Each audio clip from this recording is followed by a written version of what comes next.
ഏതാനും ദിവസം മുൻപ് റെഡ്ഡിങ്ങിൽ ദുരൂഹ സാഹചര്യത്തിൽ മരിച്ച നിലയിൽ കാണപ്പെട്ടത് കോട്ടയം കുറുമുള്ളൂർ സ്വദേശി വിൻസെന്റ് ഫിലിപ്പ് ആണെന്ന് സ്ഥിരീകരണമായി. ഇദ്ദേഹത്തിന്റെ മരണവിവരം റെഡ്ഡിംഗ് മലയാളികൾ ദിവസങ്ങൾക്ക് മുൻപ് മറുനാടൻ മലയാളിയെ അറിയിച്ചിരുന്നുവെങ്കിലും പോലീസ് അന്വേഷണം നടക്കുന്നതിനാൽ കുടുംബത്തിന്റെ അഭ്യർത്ഥന മാനിച്ച് വെളിപ്പെടുത്താൻ സാവകാശം വേണമെന്ന് ആവശ്യപ്പെട്ടതിനെ തുടർന്നാണ് പ്രസിദ്ധീകരിക്കാതിരുന്നത്. എന്നാൽ മരിച്ച വിൻസെന്റിന്റെ ആത്മാർത്ഥ സുഹൃത്ത് എന്നവകാശപ്പെട്ട് CPM ചാനൽ നിരീക്ഷകനായി എത്തുന്ന റെജി ലൂക്കോസ് തന്റെ യൂട്യൂബ് വഴി മരണത്തിലേക്ക് നയിച്ച സംഭവങ്ങൾ പുറത്തുവിട്ടതോടെ വിൻസെന്റിന്റെ മരണം UK മലയാളികൾക്കിടയിൽ ചർച്ചയായിരിക്കുകയാണ്.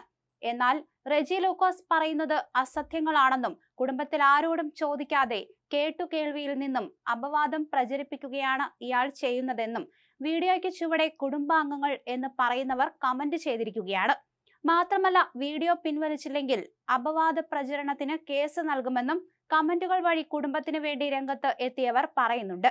അടുത്തിടെ UK-യിൽ നിന്നും വിവാഹിതനായ വിൻസെന്റ് ഫിലിപ്പ് ഡൽഹിയിൽ നിന്നും ഇറ്റലിയിലെത്തി അവിടെ നിന്നാണ് UK-യിലേക്ക് വരുന്നത്. തന്റെ ഭാര്യ 7 വർഷം മുൻപ് ക്യാൻസർ ബാധിതനായി മരിച്ചതോടെയാണ് വിൻസെന്റ് UK-യിൽ നിന്നും വിവാഹം കഴിച്ചതും ഒടുവിൽ UK മലയാളിയായി മാറിയതും.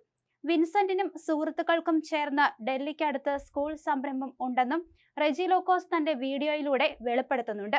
2 വർഷം മുൻപ് UK-യിലെത്തിയ വിൻസെന്റ് ഡൽഹിയിലും സംരംഭകനായി ജോലി ചെയ്ത അനുഭവം മുൻനിർത്തി ടൂറിസം രംഗവുമായി ബന്ധപ്പെട്ട ഒരു സംരംഭം ആരംഭിക്കുന്നതിന്റെ ഭാഗമായി റെഡ്ഡിങ്ങിൽ ഓഫീസ് എടുത്ത് പ്രവർത്തനം പുരോഗമിക്കുന്നതിന് ഇടയിലാണ് ഇപ്പോൾ അദ്ദേഹത്തിന്റെ മരണം റിപ്പോർട്ട് ചെയ്യപ്പെടുന്നത്.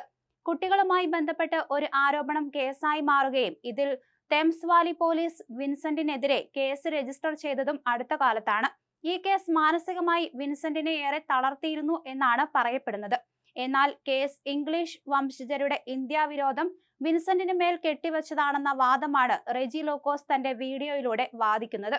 എന്നാൽ റെജി ലൂക്കോസ് പറയുന്നത് അയാളുടെ ഭാവനയിൽ കണ്ടെത്തിയ കാര്യങ്ങളാണെന്നാണ് വിൻസെന്റിന്റെ കുടുംബവും പറയുന്നത്. കേസ് നടപടികൾ പൂർത്തിയാക്കി പോലീസ് മൃതദേഹം വിട്ടു നൽകാൻ ഏതാനും ദിവസത്തെ കാലതാമസം ഉണ്ടാകുമെന്നുറപ്പാണ്, പ്രത്യേകിച്ചും നിലവിലെ കേസ് അന്വേഷണ ഘട്ടത്തിൽ നിലനിൽക്കുന്ന സാഹചര്യത്തിൽ. ഒരിക്കൽ ഈ കേസുമായി ബന്ധപ്പെട്ട് വിൻസെന്റിനെ പോലീസ് സ്റ്റേഷനിലേക്ക് വിളിപ്പിച്ചതായും രാജ്യം വിടാതിരിക്കാൻ പാസ്പോർട്ട് പോലീസ് ഏറ്റെടുത്തതും വിൻസെന്റിനെ ഏറെ വിഷമിപ്പിച്ചിരുന്നതായി പറയപ്പെടുന്നു. അടുത്ത കാലത്ത് പോലീസ് പാസ്പോർട്ട് പിടിച്ചു വയ്ക്കാത്തതിനാൽ കുട്ടികളുമായി ബന്ധപ്പെട്ട ആരോപണ കേസിലും വാഹന അപകടത്തിൽ യാത്രക്കാരൻ മരിക്കാൻ ഇടയായ കേസിലും UK മലയാളികളായവർ പോലീസിനെ വെടിച്ച് മുങ്ങിയ സംഭവങ്ങൾ കഴിഞ്ഞ ദിവസങ്ങളിൽ മറുനാടൻ റിപ്പോർട്ട് ചെയ്തിരുന്നു. ഇത്തരം സംഭവങ്ങൾ ആവർത്തിക്കാതിരിക്കാൻ ഇപ്പോൾ നിസ്സാര കേസുകളിൽ പോലും പോലീസ് പാസ്പോർട്ട് പിടിച്ചു വയ്ക്കുന്നത് സാധാരണമായിട്ടുണ്ട്. ഇത്തരം ഒരു കരുതലാണ് വിൻസെന്റിന്റെ കാര്യത്തിലും തേംസ് വാലി പോലീസ് സ്വീകരിച്ചത്.